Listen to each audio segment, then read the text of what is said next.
So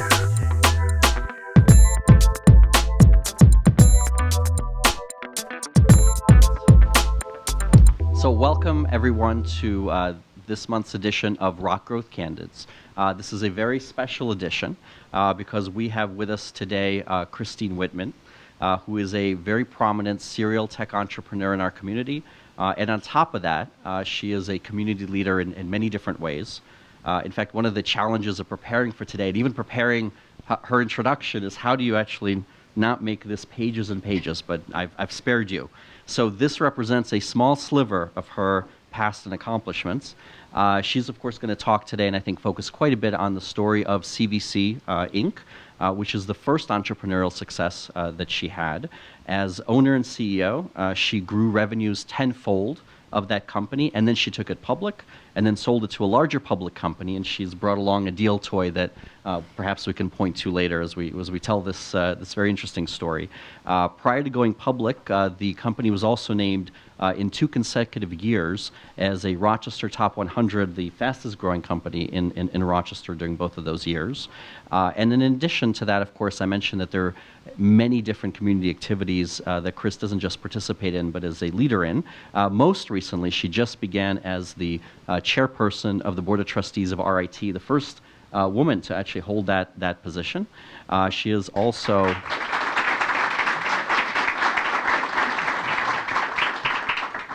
She is on top of that. Hold your applause till the end. She is, otherwise we'll be here too long.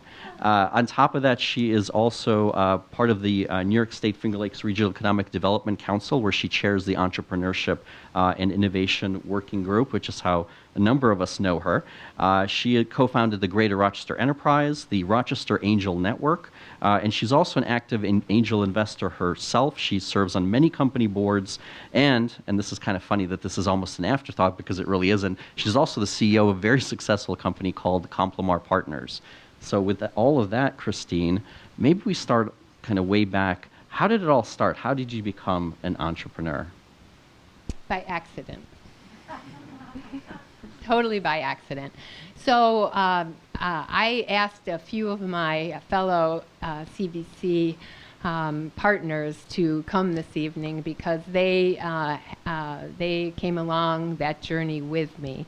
And so there are at least 5 or 10 of the folks that started that entrepreneurial journey with me. It really started, how should I say it? I was working at a company. CVC was a company that before we actually created CVC Inc., CVC Products was the prior company.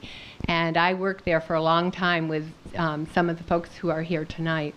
And we were struggling to grow that business and trying to figure out what was the right strategy to grow it. And the folks who owned the company wanted to retire. So we were frustrated because when you're at your retirement phase of your career, you're maybe not thinking about doing more R&D and developing new products. You're thinking more about, you know, how to spin the company off.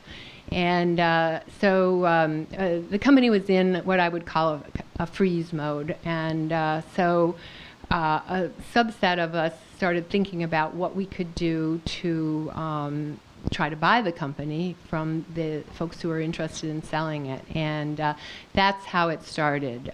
We thought we had some great products, but we needed to develop them further.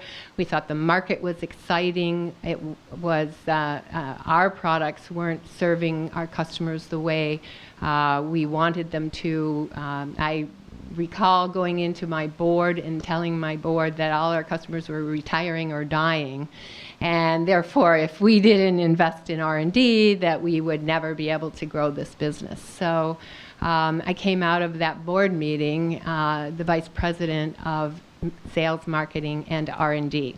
And that's really when we got things going, because I partnered with some folks at the University of Rochester, and Paul Ballantyne's here tonight. He was part of the team, and we decided we needed to get some metrology equipment to do some R&D to develop the next generation products. And the folks at the U of R, Paul and another guy, Alan Caden, came up with some great ideas. We worked together. We did submitted some research proposals through SBIR and DARPA or ARPA at the time, and we're fortunate to receive those. So that really kick-started, before there was any Kickstarter, that kick-started our development of products. And so as we were doing that, we were realizing that at that point, the next step was to get control of the business and buy it from the existing owners. So not that I had any idea that this, I never started my career thinking I wanted to be the CEO of a company, but we wanted to build a great company, and we wanted to build a great company with working on the technology that we were involved in, which was thin film processing. So really the concept of becoming an entrepreneur was necessary to get that done. And we had to learn how to work with the bank. We had to go out and raise money. There were no wonderful angel investors, formalized angel organizations at that time, but there were quiet investors, angel investors, and I had the good fortune of having a couple of those folks in Rochester, one of whom really wanted to see a woman CEO in town, and so based on that, was willing to make a good investment in the company. And then we had a wonderful partner in our distributor in Japan, and he also was believed in us and was willing to put his money where his mouth was. And so we cobbled together the money necessary to acquire the business, and that was how we got started. And one of the things that I think is, especially in recent years, is that there's this kind of dominant perception out there that once somebody, however they become an entrepreneur, and especially once they've seen somebody succeed, the presumption is that things must have been smooth sailing all the way, that the confident, accomplished person was exactly this way at every moment in time. Can you maybe talk about the challenges? I mean, here you were, you never thought you'd be the CEO, you bought a company, and now it's in your hands. Yeah. What were the challenges? Well, the first year was a huge challenge in that we had an ice storm that shut the company down for a full week. And we always thought we had business interruption insurance, but business interruption insurance doesn't work if they call it an act of God, which apparently an ice storm is. So and when you have business interrupted, that means nobody's buying from you, and that means you're not collecting money, and that means you're going to have a cash flow problem. So that was the first thing we faced, was a week of no production, no shipments, and that's not things that banks don't like those things. So we had to struggle a little bit through that. The second thing we had was the Gulf War. Now, what did the Gulf War do to us? Well, it put the economy in a tailspin, and it also stole all my engineers. I had many engineers who were reservists, and they all had to go back and go back into the military. So we were struggling. I was talking to somebody today that that's when RIT became my best friend, because we needed to recruit more engineers to backfill for those folks who had left to go into the military. We had just one thing after another. We had someone pass away who happened to be our controller. That was not a good situation. So you can plan. You spend hours putting your business plan together, months. You can tune it up as best you can with all the contingencies you can possibly think of, and more bad things happen, I would say.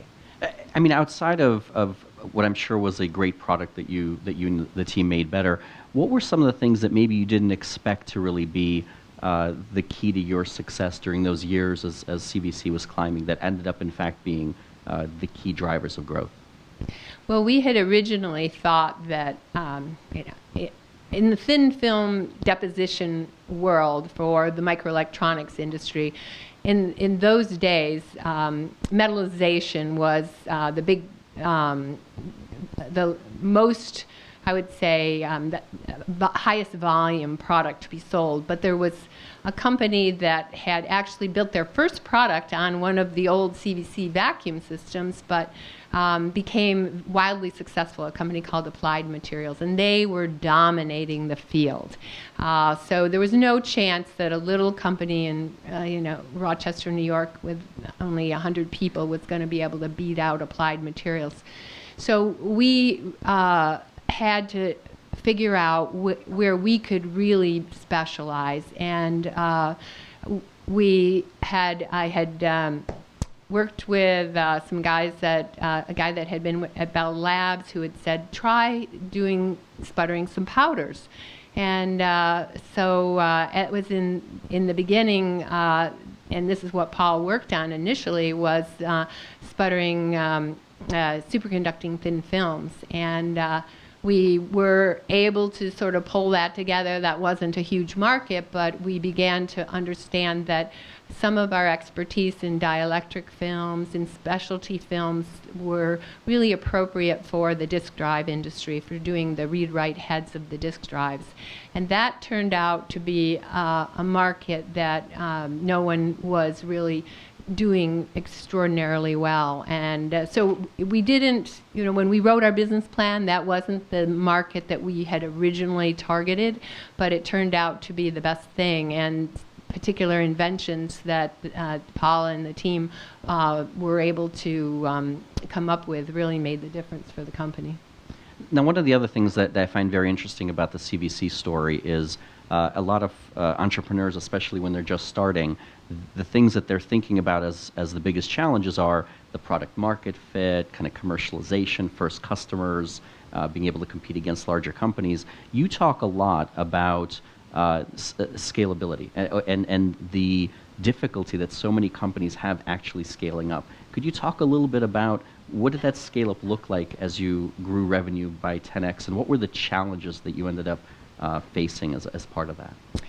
Well, when you're just getting started, you're so focused on getting the technology right, and you are building a prototype, and you're getting your product approved and accepted by a customer. And usually it's a one-of requirement, and you're working closely with that customer to get it set. Once you've got that product set, then the goal, if you're trying to scale your business, is that you need to move it from an R&D environment to production.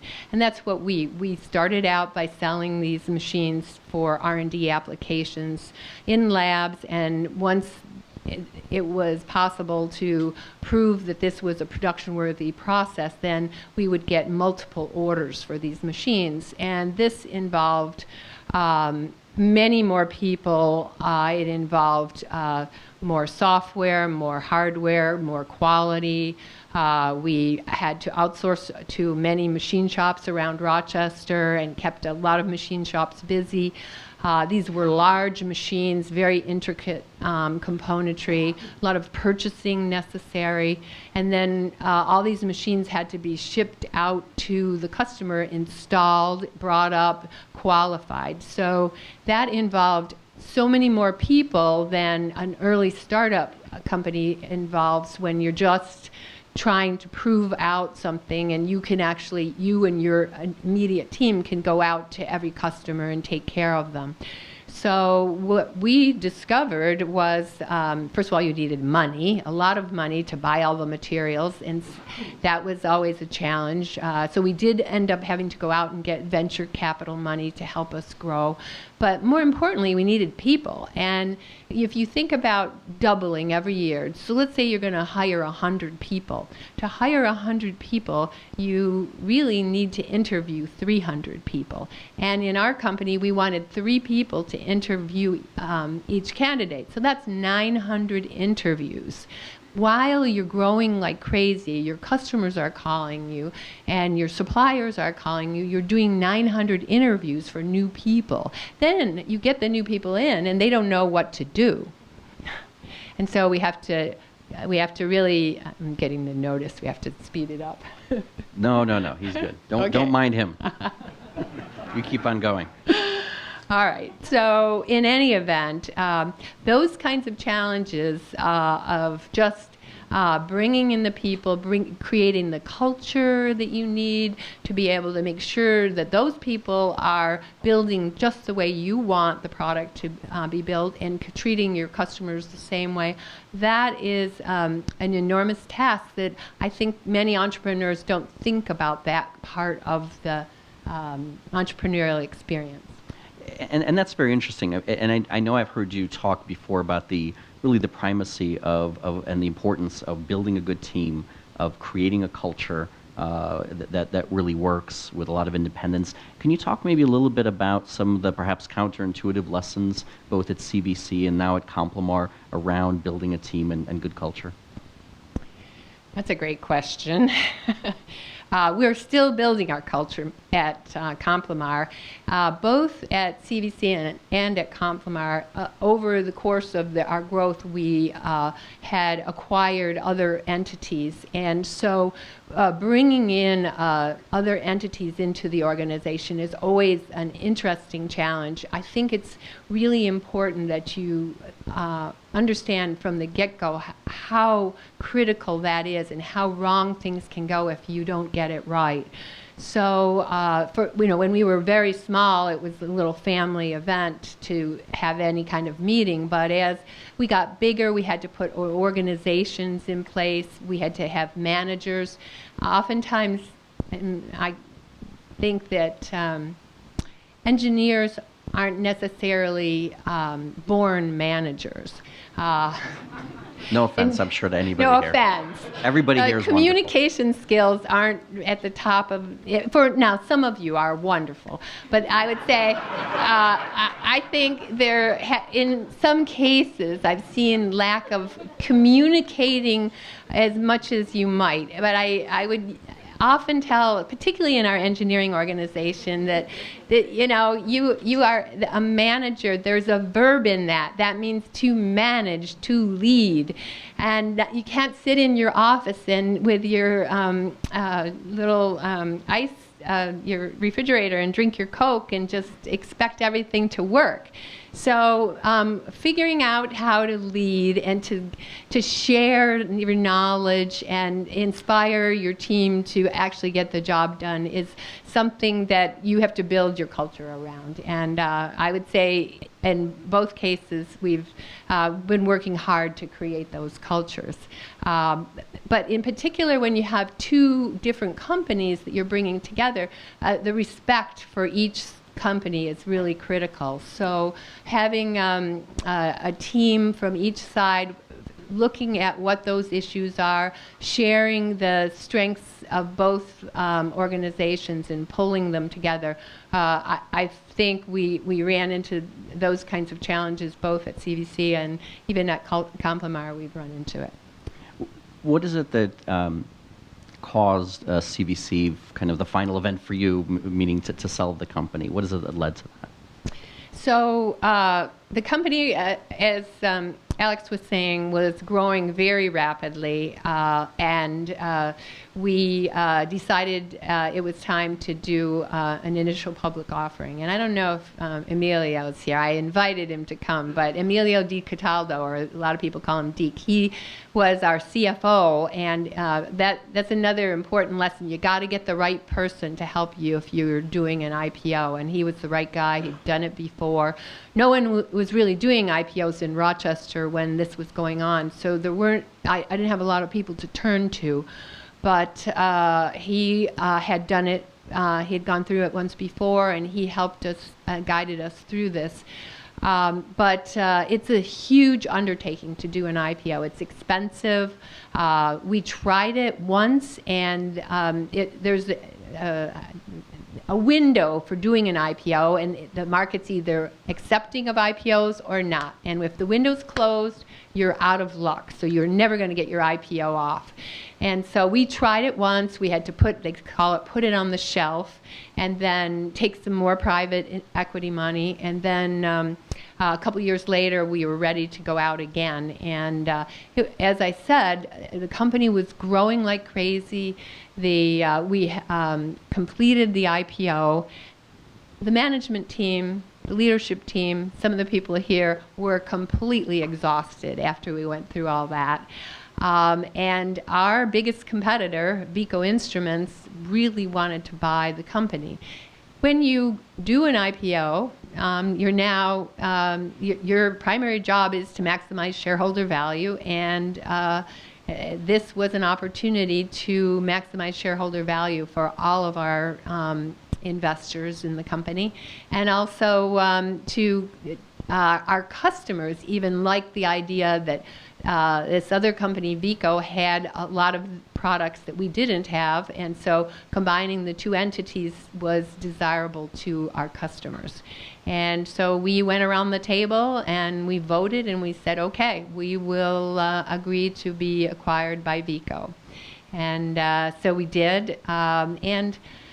I agreed to be the president of Veeco Instruments, and became involved with that culture. And over time, I decided that wasn't the right fit for me. The strategy that Veeco has is to buy other companies and roll them up. And what I was particularly good at was working with my team and developing new technology. So I decided that it was time for me to step aside and come back to Rochester, and we decided to look for other opportunities where we could invest dollars, myself and a couple other guys, and invest in other startup companies and see if we could maybe let some other folks have the same ride that we had had. So, and that's a unique position, that you've been on the entrepreneurial side and now you've crossed to what I think is the darker side. Yeah. But now that you're on that darker side and you're actually looking to invest in companies, what are the key things that you look at when entrepreneurs pitch an investment idea to you? So first of all, I want to know the entrepreneur is fully engaged and is fully invested financially, mind share, and has a commitment to make this deal successful. Secondly, we look for, has there been some kind of proof of concept prototype? Is there external validation that the technology is something that people would actually buy or want? And the closer to that, the better. I like to know that if the founders don't have experience, that they're willing to surround themselves with somebody that has some experience, and that this has the ability to be scaled. Because oftentimes, and I'm talking to folks, I say, if you want to run a business and you want to, if your expectation that's going to be a couple $1 million in revenue, you don't want to take investments from anybody, an angel or any kind of outside investor, because our expectation is that we're going to have a 10x return on our money. And so if we don't get a 10x return someday, we're going to be really unhappy. And so you're going to be unhappy because we're your partner. And so I think it's really important right at the get-go for the entrepreneurs to understand we're expecting growth. This is not a lifestyle company. It's not a service company that isn't going to grow, and they don't need us if that's what they want. So I would refer them to get bank debt, get a home equity loan to try to fund their programs in those circumstances. Now, one of the things a lot of people in the entrepreneurial community like to talk about is in terms of actually starting and running a company in Rochester, in your history, you both are an entrepreneur here, but you also had significant operations at CVC and spend a lot of time outside of Rochester. What do you see as the pros and cons of and perhaps maybe some underappreciated pros of having a company here? You know, we struggled with this at CVC because most of our customers were on the West Coast or in Asia. And in the early days, the Rochester community was just all Kodak, Xerox, so people didn't really know what we were doing, what thin film technology, what microelectronics really was all about in the general population. So, but what we did have was this wonderful microelectronics program at RIT, which was, they had the only, I think it was the first microelectronics manufacturing facility at any university anywhere in the country, and it was right here in Rochester, New York. So I had this wonderful, well-trained group of folks that we could bring into the company. So what we didn't have was experienced managers, engineering managers in the semiconductor industry. So we struggled a little bit with recruiting people to Rochester, and in fact that's really how I ended up getting involved in the Greater Rochester Enterprise, because I was always complaining to our politicians, make it easier to recruit people to Rochester. So whenever you complain, you get put on a committee, if you haven't noticed. And we had just, you know, when you're building a company, you need so many different types of talent. You need the inventors, the R&D guys, but then you need the engineering folks that are going to take that concept and actually make it work more than once. And then you need the quality people that are going to make sure. You need manufacturing engineers. You need operations, industrial engineers. You need finance people. You need a whole collection of people who have these skill sets. And with the 9 universities we have around this community, there are various expertises all across the span of these colleges and universities. And we have really a wonderful choice for people coming out of school, that people who want cool jobs in growing businesses. So I call it a secret weapon. Now, it also required, and one of my business partners, Larry Peckham, who ran a company called LPA Software and Zealous, he had the same problem. Sometimes you couldn't get the right people, so he had to open operations in Texas. I had to have an operation in Fremont, California. We had to have an operation, rapid prototyping in Texas. So we had operations outside of Rochester, but we were able to do a great amount of the work right in Rochester. And we did I think the team collectively did an amazing job. So we're actually going to, in just 1 minute, have give an opportunity for people who are here in attendance to ask some questions. So start mulling those questions. But maybe as sort of the final one from me, I know that even though you just started as chairperson at RIT, your relationship with RIT actually goes back 20 years, and you've been extremely involved in making sure that kind of the younger generation of entrepreneurs are able to be successful here. My question is, outside of specifically the making sure that they become great engineers and kind of great technologists, what are the other skills that you tell young entrepreneurs to develop to be successful? Another great question. And in fact, that was how I got involved with RIT in the first place, because and I know Paparelli's here, well, who comes from University of Rochester, but so I'm not going to say it was just RIT, but in the when our engineers first came to us, they were brilliant engineers, but their communication skills and their writing skills might not have been quite as good as you need in a business environment, because you have to communicate with customers all the time, and you've got to be able to communicate with your team members. And so some of the other skills, the soft skills that technologists sometimes don't want to spend much effort on.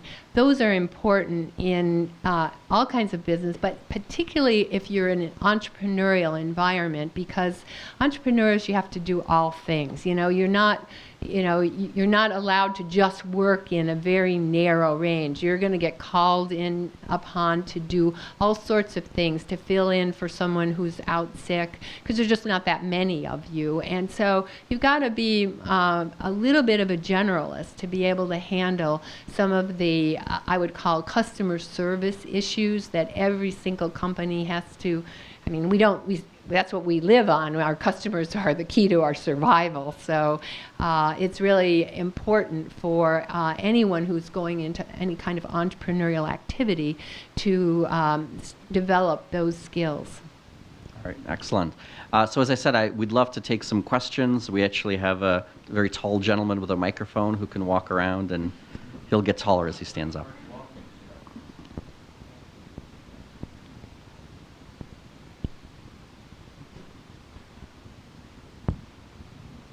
Testing. Well, thank you very much for coming. I appreciate it.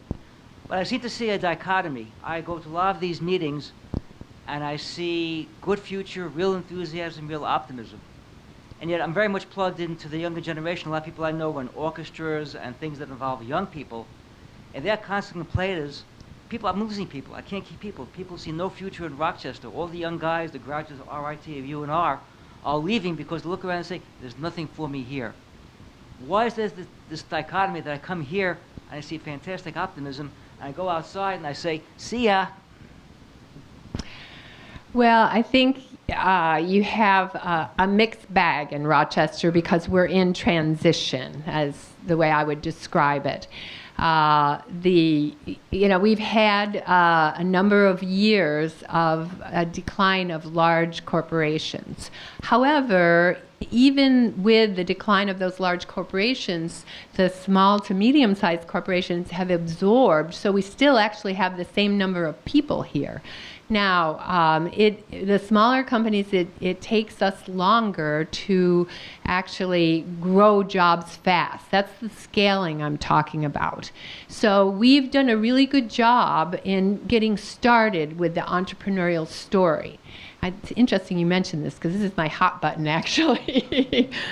And there's a lot of new startups. There's a lot of great energy going on. The next step is the scaling. And what I just described, getting from 100 employees to 200 to 400 to 600, that's where we're going to need those people to stay here in Rochester to help us grow. And we're hoping to do that with Complemar, and I know Alex is hoping to do that with his company. There's about 20 people in this room who are going to do another CVC, or in the midst of doing it, growing, and so there are going to be the needs for many, many young people. However, it takes time, and it also takes money, and that's the other challenge. Being in a second-tier city, we have to bring in money from outside, and that takes, again, time, and it takes some expertise to know how to do that. And that's why I'm going to sit in that seat and interview Alex next time. That'll be a lot of fun. I'm going to memorize all these faces and expect all of you to be there for that. Yes. If in fact you could tell your 30-year-old self something that you've learned from today, what would you tell your 30-year-old self? Especially Okay. Well, I will tell you the one thing that everyone who's ever worked with me knows is that I don't make a decision to let somebody go soon enough. And I don't mean this in a way that, letting people go is very hard, but sometimes we have the wrong person in a particular job, and I know I'm not the only one that's going to say this, but I continue to believe this person is going to be good at that job. And I did that when I was 30. Actually, I'm doing that when I'm in my 60s, but I'm trying to be better. And I'm trying to be more upfront with people about this is what the company needs. Do you want to do this? Because if you don't, you should do something else. I mean, it's good for them and it's good for us. And I would say, I think that happens a lot in business. The reason why I asked that question is that I've traveled around in the past 10 years doing a lot of organizations. And the percentage of people that I think are entrepreneurial today is far less than what I thought 10 years ago. And in Rochester today, we feel we're reacting to this with population is far more entrepreneurial than the numbers that I think. I'm actually down at 2%. Well, being an entrepreneur is very scary. First of all, you have to be a little crazy, and you're putting your whole life on the line, because to actually be successful, you're usually guaranteeing a bank loan. You've probably taken on a mortgage on your house. You've probably got all the money pulled out of your 401k. So you're betting the farm to be successful, and it doesn't always work. So it's not the most glamorous start that you could have in life. Which is funny, that's ironic. Although, I mean, one of the things that you've probably also seen that I've seen, it's not as though, when we talk about creating a more entrepreneurial culture, it's not that we necessarily need, of course, to be nice, but it's not as though that only means that we need to double or triple the number of CEO founders. Right. I mean, because in reality, while the CEO is really important, as Chris knows and herself is, you really need a team of people who all have entrepreneurial traits. They don't have to all be the founders. They don't all have to mortgage their homes. And I think part of, I know your efforts, is just to create more of a sense of, when we talk about optimism, I mean, being able to tell these sorts of stories of what Chris and other people have done, it should encourage people to know that these sorts of businesses can be built here. You don't necessarily need to be the CEO or mortgage your house to do it, but maybe you could be part of that group of 5 or 6 people. And in fact, that's how a lot of CEOs or a lot of CEOs like me started, is helping other people first reach their entrepreneurial goals and then saying, you know what, maybe, just possibly, with some luck, I can do it too, and then having a chance to do it. Right. We have time for maybe 2 more questions. Okay. Hi, Chris. Hi, Alex. Hi. So I just want to pick up on this thread, because I think the point that you're making about entrepreneurial culture is really important, but entrepreneurial culture is not just the entrepreneurs. It's all the rest of the community that can support them. And in particular, I'd love to hear your thoughts on the investor community, because as you know, the plan that gets put in front of you is highly unlikely to be the plan that gets the company to success. And how do you get more, particularly angel investors who are operating very much on lack of data, and no cash flow, to take the leap and commit? Because that to me seems to be a critical part of what I see as the entrepreneurial culture of more successful communities elsewhere, which is that more people are willing to place more bets instead of looking for the certain thing. Right. Well, that's why I like the sidecar that we have with the Rochester Angel Network, because you're not making a couple big bets. You're making a bunch of little bets. So you've got it's not actually called the sidecar fund. I can't remember what it's called, but there is a fund that a couple $1 million fund that the Rochester Angel Network has created that invests alongside the folks who are actually putting the deal together. And the way it works is that the entrepreneurs pitch to this group of angels. There's a deal captain, and there's a team that are interested in making personal investments in the deal. And then they recommend that deal also be invested by the sidecar. And so each time that happens, there are about 70 members of the sidecar fund, and those folks can vote yes to go ahead and co-invest.